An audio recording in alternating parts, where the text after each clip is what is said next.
새 술은 새 부대에 담아야 낡은 자아를 허물고 성령의 새 포도주를 담는 그릇으로 날마다 새로워지는 신앙의 길에 관한 이야기. 오늘 우리 안에서 이미 터져나오는 새 생명이 어떤 그릇에 담기고 있는지를 조용히 들여다보는 시간으로 함께 들어가 보겠습니다. 예수님은 말씀하셨습니다. 새 포도주는 새 부대에 넣어야 한다고. 발효하는 포도주의 압력을, 탄성을 잃은 낡은 부대는 견디지 못합니다. 결국 부대는 터지고 귀한 포도주는 땅에 쏟아집니다. 오늘 많은 신자가 그렇습니다. 복음을 믿는다 고백하면서도 여전히 죄책감과 두려움과 율법적 의무감이라는 낡은 자아의 틀 안에 그 복음을 담으려 합니다. 그러나 복음은 새로운 피조물을 요구합니다. 부활의 능력과 성령의 생명은 변화되지 않은 옛 자아와 함께 거할 수 없습니다. 이 책은 바로 그 자리에서 시작합니다. 6챕터를 따라 낡은 부대를 허물고 성령의 세수를 감당하는 그릇으로 빚어지는 한 사람의 여정으로 함께 걸어가 보겠습니다. 예수님 당시 포도주는 반드시 새 가죽 부대에 담겨야 했습니다. 새 포도주는 발효하며 팽창하는데 낡은 부대는 이미 탄성을 잃어 그 압력을 견디지 못합니다. 결국 부대는 터지고 포도주는 쏟아지며 둘 다 잃게 됩니다. 귀한 것을 담으려 했지만 담는 그릇이 준비되지 않았기에 모든 것을 잃고 마는 것입니다. 오늘 우리의 신앙도 다르지 않습니다. 복음을 듣고 믿는다 고백하면서도 죄인이라는 오래된 자의식, 두려움으로 하나님께 나아가는 습관, 의무감으로 겨우 유지하는 신앙, 이 모든 것이 낡은 부대입니다. 그 안에서 복음의 생명력은 온전히 살아 역사할 수 없습니다. 마태복음 9장 17절의 이 비유는 단순한 공고가 아닙니다. 이것은 복음의 본질적 요구입니다. 새 술은 반드시 새 부대를 요구합니다. 바울은 선언합니다. 누구든지 그리스도 안에 있으면 새로운 피조물이라. 이전 것은 지나갔으니 보라 새 것이 되었도다. 이것은 미래의 약속이 아닙니다. 오늘의 실제입니다. 그러나 우리는 종종 이 진리를 머리로만 알면서 삶으로는 여전히 낡은 자아로 살아갑니다. 이전 것이 지나갔음에도 마치 지나가지 않은 것처럼 행동합니다. 오늘 우리는 전례 없는 변화의 시대 앞에 서 있습니다. 인공지능이 지식과 정보의 방식을 근본적으로 바꾸고 있는 이 시대에 많은 사람이 묻습니다. 복음이 여전히 유효한가? 그러나 질문은 오히려 거꾸로여야 합니다.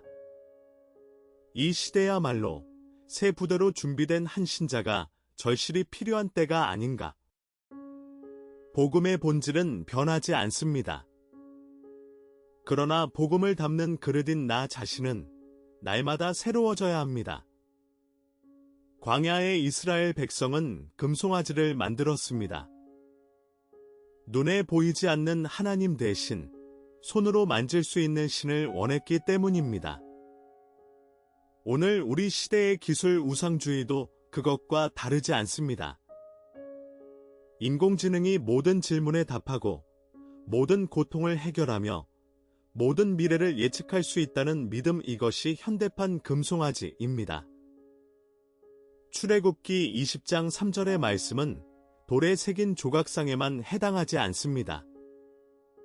우리의 의존과 신뢰와 경배를 받는 모든 것이 하나님의 자리를 대신할 때 그것은 우상이 됩니다. 기술 자체가 문제가 아닙니다. 기술을 절대화하는 마음, 그것이 바로 헌부대입니다. 인공지능에게 삶의 방향을 묻고 알고리즘이 인정해야 자기 가치를 느끼며 데이터가 없으면 결정하지 못하는 삶, 여기서 우리는 정직하게 멈추어 물어야 합니다.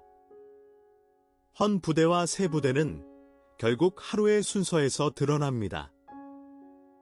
헌부되는 알고리즘의 인정 위에 자기 가치를 세웁니다. 중요한 결정 앞에서 말씀보다 데이터를 먼저 검색하고 아침 첫 5분을 알림창과 피드로 채웁니다. 정보는 넘치지만 영혼의 갈증은 점점 깊어집니다. 반면 세부되는 순서가 다릅니다. 하나님이 먼저이고 기술은 그 다음입니다. 큰 결정 앞에서 데이터를 검색하기 전 먼저 무릎을 꿇고 아침 첫 5분을 침묵과 말씀으로 채웁니다.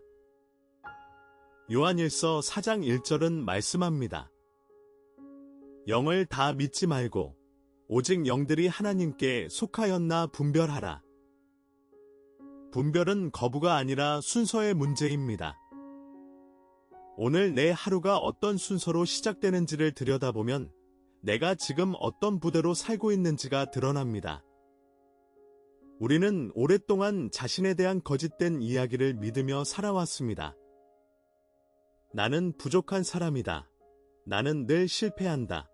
나는 사랑받을 자격이 없다. 어린 시절부터 쌓여온 상처와 습관, 세상의 평가로 만들어진 거짓 자아입니다. 문제는 이 거짓 자아가 너무도 익숙하다는 것입니다. 우리는 그것을 나라고 부르며 심지어 그것을 지키려 안간힘을 씁니다. 그러나 복음은 선언합니다. 그리스도 안에 있는 사람은 이미 새로운 피조물이라고.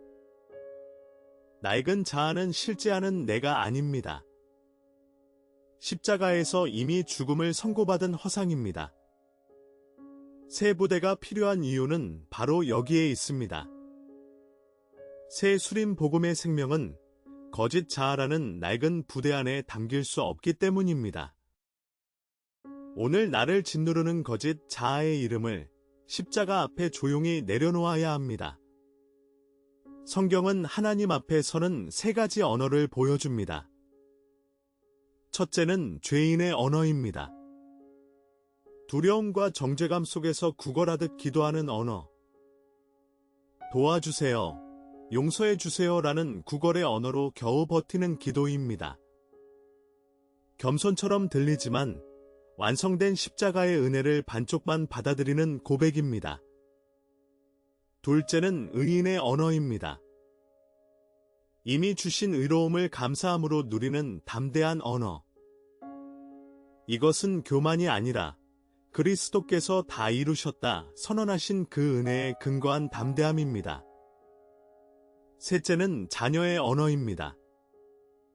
넘어진 자리에서도 아버지께로 돌아가는 신뢰의 언어.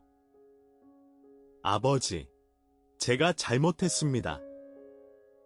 그러나 나는 여전히 당신의 자녀입니다. 회개는 두려움의 언어가 아니라 신뢰의 언어입니다. 히브리서 4장 16절은 말씀합니다. 긍휼하심을 받고 때를 따라 돕는 은혜를 얻기 위하여 은혜의 보좌 앞에 담대히 나아갈 것이니라. 아버지가 아들에게 이미 집 열쇠를 쥐어주셨는데 아들이 문 앞에서 저는 아직 자격이 없습니다라며 머뭇거린다면 그것은 겸손이 아니라 아버지의 선물을 거부하는 것입니다. 예수께서 십자가에서 다 이루었다 선언하셨을 때 구원과 의로움과 하늘의 권세는 이미 완성되었습니다. 우리가 해야 할 일은 그것을 새로 얻는 것이 아니라 온전히 수용하고 신뢰하는 것입니다. 의인의 믿음은 이미 주신 것을 감사함으로 누리는 믿음입니다. 새 영은 정죄의 방 안에 갇혀 있지 않습니다. 그 영은 은혜의 보좌를 향해 담대히 걸어가도록 지음받았습니다. 당나라 탕왕의 세숫대야에는 이런 글귀가 새겨져 있었다고 합니다. 일일신 우일신 날마다 새롭고 또 날마다 새롭게 하라. 수천 년 전 동양의 지혜가 오늘 우리 신앙의 핵심을 꿰뚫고 있습니다. 참된 성도는 어제의 자리에 멈추지 않습니다. 성령은 언제나 오늘, 지금 이 순간에 역사하시기 때문입니다. 고린도후서 4장 16절은 놀라운 역설을 말합니다. 우리의 겉사람은 후패하나 우리의 속사람은 날로 새로워지도다. 겉사람은 날마다 낡아갑니다. 나이가 들고 몸이 지치고 세상의 무게가 쌓입니다. 그러나 속사람은 날로 새로워집니다. 이것은 의지의 결과가 아닙니다. 말씀 앞에 날마다 자신을 세우고 성령의 순결을 받아들이는 자에게 주어지는 하나님의 선물입니다. 새 부대는 한 번 만들어지는 것이 아니라 날마다 새롭게 빚어지는 것입니다. 왕궁에서 태어난 왕자가 자신의 신분을 모른 채 거리를 떠돌며 구걸하는 삶을 산다고 상상해 보십시오. 그것은 얼마나 비극적인 일입니까? 그런데 많은 성도가 바로 그 삶을 살고 있습니다.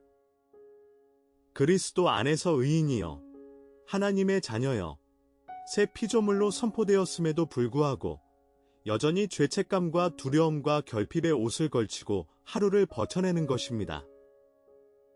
에베소서 4장 22절에서 24절은 말씀합니다.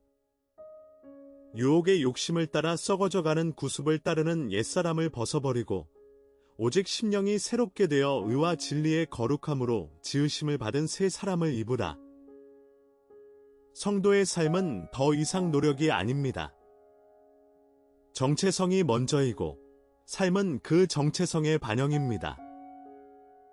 누군가 나를 무시할 때, 두려움이 엄습할 때, 실패가 나를 정죄할 때, 바로 그 순간이 정체성을 선택하는 순간입니다. 새 술은 새 부대에 담아야 합니다. 이것은 단순한 비유가 아닙니다. 예수님께서 직접 선언하신 존재의 법칙입니다. 오늘 나를 통해 흐르는 것은 무엇입니까? 옛자아의 두려움입니까? 아니면 새 피조물의 생명입니까? 이사야 43장 19절에서 하나님은 말씀하십니다. 보라, 내가 새 일을 행하리니 이제 나타낼 것이라. 반드시 내가 광야의 길을 사막의 강을 내리니.